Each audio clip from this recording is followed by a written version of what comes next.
Assalamualaikum semua, kembali lagi dengan kami mahasiswa Universitas Sriwijaya Fakultas Keguruan dan Ilmu Pendidikan Prodi Bimbingan dan Konseling. Kami dari kelompok 8 yang beranggota 3 orang. Yang pertama saya sendiri, Kalisna Musdalifah, dan 2 teman saya. Saya Agung Maulana. Dan saya Pratiwi. Di video kali ini kami akan menjelaskan mengenai fungsi dan ruang lingkup bimbingan konseling untuk anak usia dini. Disimak baik-baik ya. Baiklah, saya akan membawakan materi yaitu fungsi bimbingan dan konseling untuk anak usia dini. Nah, ada 4 fungsi yang sebenarnya, yaitu ada fungsi pemahaman, fungsi pencegahan, fungsi perbaikan, dan juga fungsi pemeliharaan dan pengembangan. Nah, kita akan bahas yaitu fungsi pemahaman dulu. Nah, fungsi pemahaman seperti judulnya itu pemahaman adalah untuk memberikan pemahaman kepada peserta didik. Nah, adapun aspek-aspeknya sebagai berikut, yaitu pertama pemahaman diri anak didik terutama oleh orang tua dan guru. Yang kedua yaitu hambatan atau masalah-masalah yang dihadapi oleh anak. Yang ketiga yaitu lingkungan anak yang mencakup keluarga dan tempat belajar. Nah, yang keempat adalah lingkungan yang luas di luar rumah dan di luar tempat belajar. Yang terakhir yaitu ada cara-cara penyesuaian dan pengembangan diri. Selanjutnya adalah fungsi pencegahan. Nah, fungsi pencegahan sendiri adalah usaha bimbingan yang dihasilkan tercegahnya anak dari berbagai permasalahan yang dihadapinya atau mengganggu atau menghambat, bahkan menimbulkan kesulitan dalam proses perkembangannya.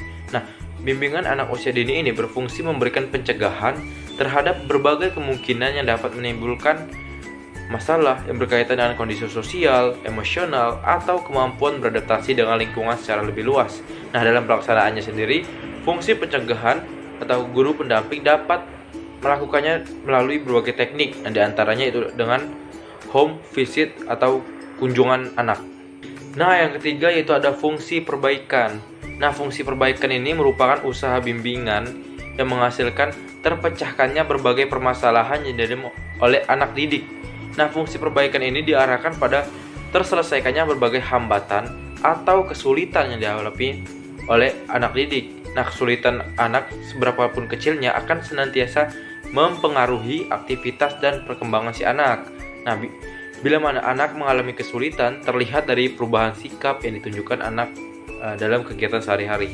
Nah, sebagaimana ilustrasi yang dapat dipaparkan di atas tentang anak yang sulit bersosialisasi, atau guru pembimbing dapat melakukan upaya perbaikan dengan cara sebagai berikut. Nah, yang pertama yaitu meminta dukungan teman-teman sekelasnya untuk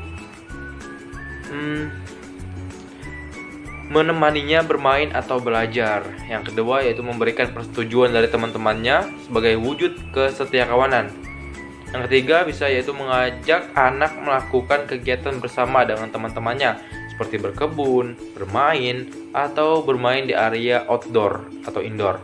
Nah, yang keempat itu mendampingi anak selama berada dalam kelompok bermain. Hal ini mengurangi kemungkinan anak merasa takut dan ingin menarik diri. Nah, yang terakhir ada fungsi pemeliharaan dan pengembangan.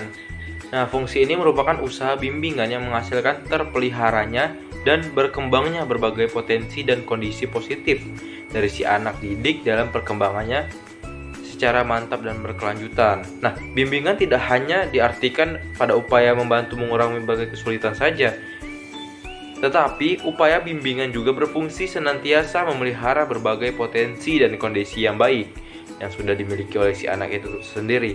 Nah, pemeliharaan ini menjadi penting karena pada dasarnya anak perlu berada dalam kondisi kondusif.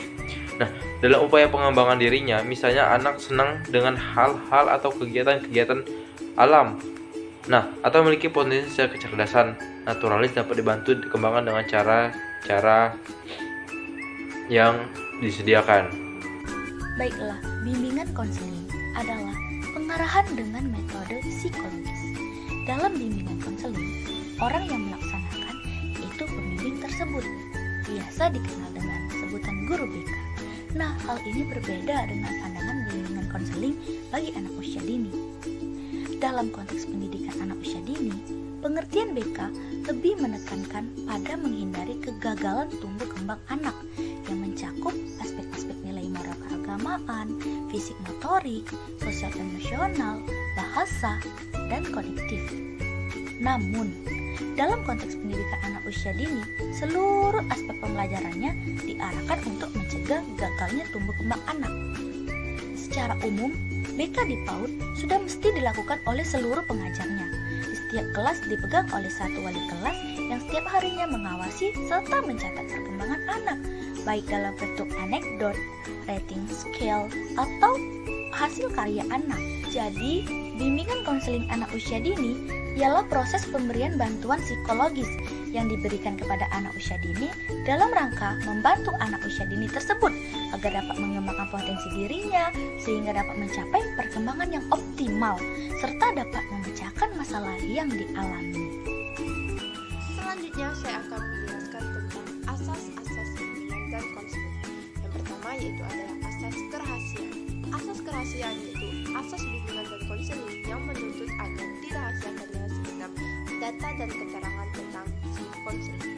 Yang kedua yaitu adalah asas kesukarelaan. Asas kesukarelaan yaitu asas bimbingan dan konseling yang menuntut agar si konseling bersifat kesukarelaan dalam mengikuti kegiatan bimbingan yang diperlukan baginya. Yang ketiga yaitu adalah asas keterbukaan. Asas bimbingan konseling keterbukaan ini adalah menuntut agar si konseling bersifat terbuka dalam memberikan informasi tentang dirinya. Yang keempat yaitu adalah asas kegiatan.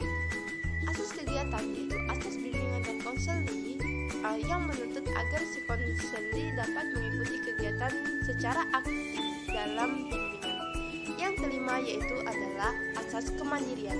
Asas kemandirian yaitu asas bimbingan konseling yang dilakukan agar siswa memiliki pribadi mandiri atau tidak bergantung pada orang lain dan dapat memecahkan masalahnya sendiri serta dapat mengambil keputusannya secara sendiri. Yaitu adalah asas kekinian.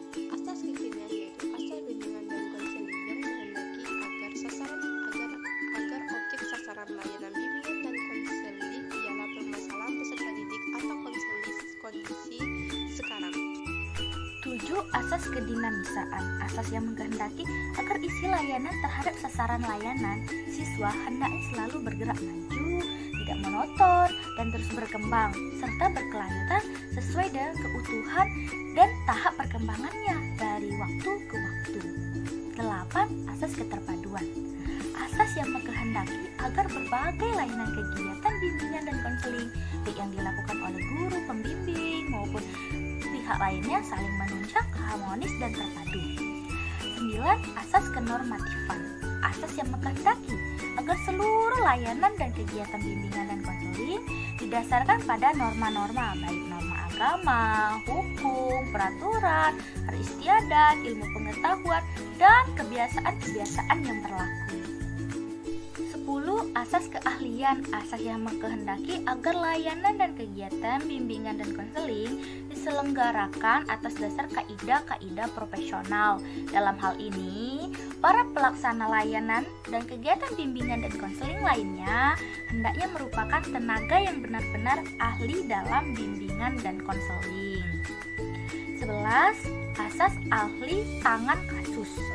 Asas yang menghendaki agar pihak-pihak yang tidak mampu menyelenggarakan layanan bimbingan dan konseling secara tepat dan tuntas atas suatu permasalahan siswa dapat mengahli tangankan pada pihak yang lebih ahli.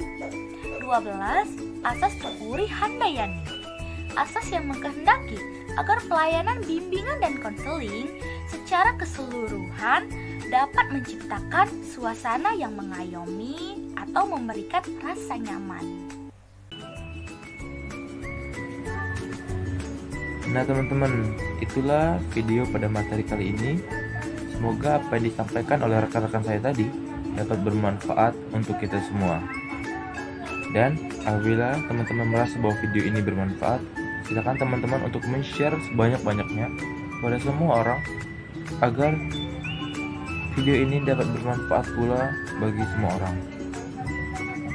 Dan apabila teman-teman ada pertanyaan, silakan teman-teman bisa tulis di kolom komentar. Kami akan berusaha untuk menjawabnya. Baiklah teman-teman, kita akhiri materi pada video kali ini. Jangan lupa saksikan video-video kami selanjutnya. Terima kasih.